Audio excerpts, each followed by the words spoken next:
പാർവതി, നിങ്ങൾ രണ്ടുപേരും പറഞ്ഞത് ഞാൻ ശ്രദ്ധയോടെ കേട്ടു. ഗിരിക്ക് പാർവതിയെക്കുറിച്ച് പറയാൻ 100 നാവാ. പാർവതിക്കും ഗിരിയെക്കുറിച്ച് പറയാൻ നല്ലത് മാത്രമേ ഉള്ളൂ. രണ്ടുപേരും തമ്മില് ആത്മാർത്ഥമായ സ്നേഹവും ഉണ്ട്. ഇതുപോലെ ഒരേ മനസ്സുള്ളവർ തമ്മിലാ ഒരുമിക്കേണ്ടത്. രണ്ടുപേരിലും നന്മയുണ്ട്, പരസ്പരം തിരിച്ചറിയാനുള്ള കഴിവുമുണ്ട്. നല്ല ഭാര്യ ഭർത്താക്കന്മാരായി ജീവിക്കാൻ നിങ്ങൾക്ക് എത്ര ഈസി ആയിരിക്കും. അതിന് ഞങ്ങള് ഭാര്യ ഭർത്താക്കന്മാരല്ലല്ലോ. ഒരു താലി കെട്ടി എന്നുള്ളത് മാത്രമാണ് ഞങ്ങൾക്കിടയിൽ സംഭവിച്ച തെറ്റ്. ആ തെറ്റ് തിരുത്താൻ വേണ്ടിയിട്ടാണ് ഞങ്ങളിവിടെ വന്നത്. ഒന്നുകൂടി ആലോചിച്ചിട്ട് പോരെ ഇങ്ങനൊരു കടുത്ത തീരുമാനം? അല്ല, എന്തിനാ ഇനിയൊരാലോചന? ഗിരിയേട്ടൻ എന്താ വക്കീലിനോട് പറഞ്ഞു കൊടുത്തേ? ഇല്ലല്ല, ഞാൻ ഗിരിയൊന്നും പറഞ്ഞിട്ടില്ല. ഞാൻ എന്റെ അഭിപ്രായം പറഞ്ഞേ ഉള്ളൂ. വിവാഹമോചനം എത്രയും വേഗം നടത്തി കൊടുക്കണമെന്നാ ഗിരി പറഞ്ഞത്. ഞാൻ പറഞ്ഞു വരുന്ന എന്താന്ന് വെച്ചാ, പാർവതിക്കൊരിക്കലും, പാർവതിക്കെന്നല്ല ആർക്കും ഇത്രയും നല്ലൊരാളെ ഭർത്താവായി കിട്ടുമെന്ന് എനിക്ക് തോന്നുന്നില്ല.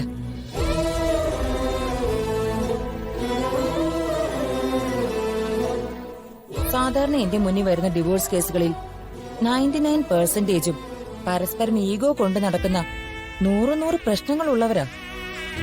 അവരെ പോലും ഒന്നിപ്പിച്ചു വിടാനാ ഞാൻ ശ്രമിക്കാറുള്ളത്. ഇവിടെ ഇപ്പൊ നിങ്ങൾക്കിടയിൽ അങ്ങനെ യാതൊരു പ്രശ്നവുമില്ല. ഇങ്ങനെയൊന്നും പറയരുത്. ഞാൻ നേരത്തെ പറഞ്ഞ പോലെ എങ്ങനെയെങ്കിലും ഇതൊന്ന് ശരിയായി കൊടുക്കണം പാറുവിന്.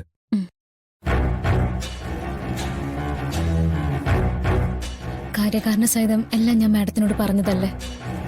എനിക്ക് സിന്ധുവിനോടൊപ്പം ജീവിക്കണമെങ്കിൽ ഈ ഡിവോഴ്സ് നടന്നേ പറ്റൂ. ശരി, ഞാൻ നിർബന്ധിക്കുന്നില്ല. വിവാഹമോചനം എന്നൊക്കെ പറയുമ്പോ ഇന്നോ നാളോ നടക്കില്ല, അതറിയാലോ. അതിന് അതിന്റേതായ സമയമെടുക്കും. മ്യൂച്വൽ എഗ്രിമെന്റിലാണ് കോടതി ഡിവോഴ്സ് ഫയൽ ചെയ്യുന്നതെങ്കിൽ 1 വർഷം ജുഡീഷ്യൽ സെപ്പറേഷൻ അനുവദിക്കും.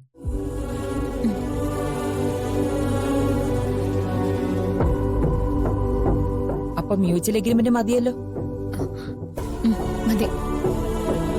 മ്യൂച്വൽ എഗ്രിമെന്റ് മതിയോ?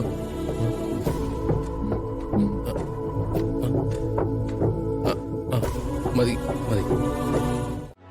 എന്തിന്? വാക്ക് പാലിച്ചതിന്. പാറുവിനിപ്പോ സന്തോഷായില്ലേ? എന്തൊക്കെയോ വലിയ കെട്ടുപാടുകളിൽ നിന്നും സ്വാതന്ത്ര്യം കിട്ടിയ അവസ്ഥയിലാണ് ഞാനിപ്പോ. ഇനി സിദ്ധുവിനെ കൂടെ കണ്ടെത്തിയ എനിക്ക് സമാധാനാവും. ഞാനൊരു വാക്ക് പറഞ്ഞ അത് വാക്കാ പറഞ്ഞു. നമുക്ക് ഡോക്ടറെ അന്വേഷിച്ച് എത്രയും പെട്ടെന്ന് കണ്ടെത്താം. ഡോക്ടർ കയ്യില് പാറുവിനെ ഏൽപ്പിച്ച് കല്യാണം നടത്തി കഴിഞ്ഞാൽ എനിക്ക് സമാധാനമായി. സിദ്ധുവിനെ കണ്ടെത്തും വരെ എന്റെ ഭാഗത്തുനിന്ന് ഗിരിയേട്ടന് ഒരു ബുദ്ധിമുട്ടുണ്ടാവില്ല. ഗിരിയേട്ടൻ ആവശ്യപ്പെട്ടതുപോലെ തന്നെ ഭാര്യ ഭർത്താക്കന്മാരായി നമുക്ക് അഭിനയിക്കാം. ഗിരിയേട്ടന്റെ സഹോദരിമാരെ വിഷമിപ്പിക്കുന്ന ഒരു പെരുമാറ്റവും എന്റെ ഭാഗത്തുനിന്നുണ്ടാവില്ല. ഞാൻ കാരണം അവരുടെ ഭാവിക്ക് ഒരു ദോഷവും വരില്ല. എന്നാ പോവാം നമുക്ക്.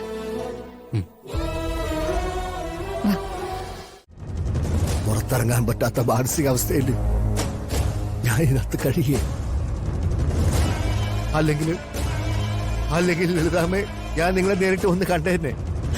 ഇയാളെന്തിനാ ഇങ്ങോട്ട് വരുന്നത്? അതിന്റെ ആവശ്യം എന്താ? അല്ല ലളിതാമ്മേ, നിങ്ങളുടെ കുടുംബമായിട്ടുള്ള ബന്ധം നിലനിർത്തണമെന്ന് എനിക്ക് ഒരുപാട് ആഗ്രഹമുണ്ട്. ഞാനത് വിശ്വത്തിനോട് പറയുകയും ചെയ്തു. തന്നോട് ഒരു ബന്ധത്തിനും ഞങ്ങൾക്ക് താല്പര്യമില്ല. അങ്ങനെ പറയല്ലേ ലളിതാമ്മേ. എടോ, ഞാൻ തന്നെ വിളിച്ചതേ ബന്ധം പുതുക്കാനോ സൗഹൃദ സംഭാഷണത്തിനോ അല്ല. താനും തന്റെ മകളും കാരണം ഞങ്ങളുടെ കുടുംബത്തിനുണ്ടായ ധനനഷ്ടത്തിനും മാനഹാനിക്കും പരിഹാരം കാണണം. അല്ല, അതിപ്പോ പരിഹാരം എന്ന് പറയുമ്പോ 1 കോടി. 1 കോടി രൂപ ഞങ്ങൾക്ക് കിട്ടണം. അല്ല, 1 കോടിയോ? അതെ. താനെന്താടോ ഇത് കളിവിളയാട്ടാണെന്ന് വിചാരിച്ചോ? തന്റെ മോള് കണ്ടവന്റെ കൂടെ ഒളിച്ചോടിപ്പോയപ്പോ മുടങ്ങിപ്പോയത് എന്റെ പേരക്കുട്ടിയുടെ വിവാഹം. അത് നിസ്സാരാണെന്ന് വിചാരിച്ചോ? ശരിക്കും 1 കോടി കിട്ടിയാൽ പോലും തീരില്ല ഞങ്ങൾക്കുണ്ടായ മാനക്കേട്. എങ്കിലും ഞങ്ങളുടെ ഒരു മനസമാധാനത്തിന് 1 കോടിയെങ്കിലും കിട്ടണം. അത് ഈ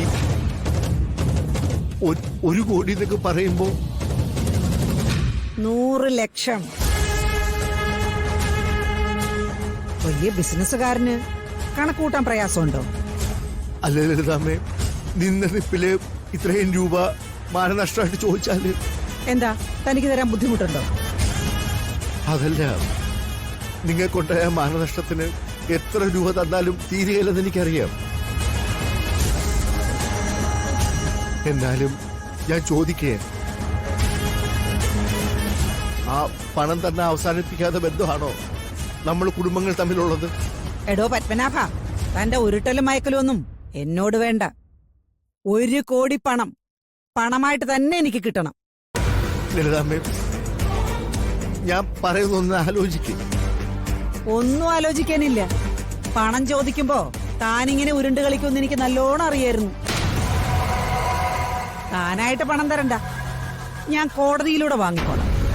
തന്റെ പേരിൽ ഞാൻ 1 കോടി രൂപയുടെ മാനനഷ്ട കേസ് കൊടുക്കാൻ പോവുക. അല്ല, ഈ കേസും കോടതിയൊക്കെ വേണോ ലളിതാമ്മേ? വേണം. തന്റെ കയ്യിന്ന് ആ വഴിയിലൂടെ മാത്രമേ പണം ഈടാക്കാൻ പറ്റുള്ളൂ.